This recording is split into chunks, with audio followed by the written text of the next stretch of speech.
నీ ప్రేమ నన్నెంతో మంత్రముగ్ధుణ్ణి చేసింది.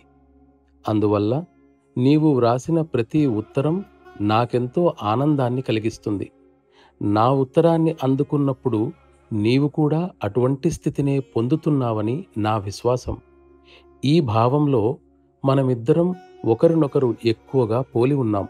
అందువల్ల నేను ప్రేమ మైకాన్ని అనుభవిస్తున్నప్పుడు నీవు కూడా ఆ మైక ప్రభావాలను అనుభూతి చెందుతూ ఉండాలి. నీకేమీ అనిపించటం లేదని అంటున్నావు. నీ ఎరుకలోకి నేను కూడా వస్తున్నానో లేదో ఇప్పుడు చెప్పాలి. అదే కనుక జరిగితే నేను దాన్ని చాలా చిన్న విషయంగా మాత్రం పరిగణించను.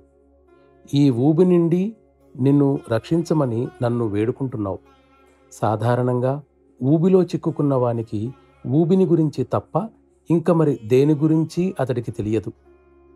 తనకు ఆ సంపూర్ణంగా ఉన్న వ్యక్తి యొక్క స్మరణ ఎప్పుడో ఒకనాడు అటువంటి సంపూర్ణ స్థితిని కలగజేయకుండా ఉండటం సాధ్యమా? ఊబిలో చిక్కుకున్నట్లు కాకుండా నీ హృదయం ప్రేమలో మునిగి ఉన్న అనుభూతిని నీవు పొందటం లేదా? కనుక ఊబి అన్న ప్రశ్న ఎప్పటికీ ఉత్పన్నం కాదు.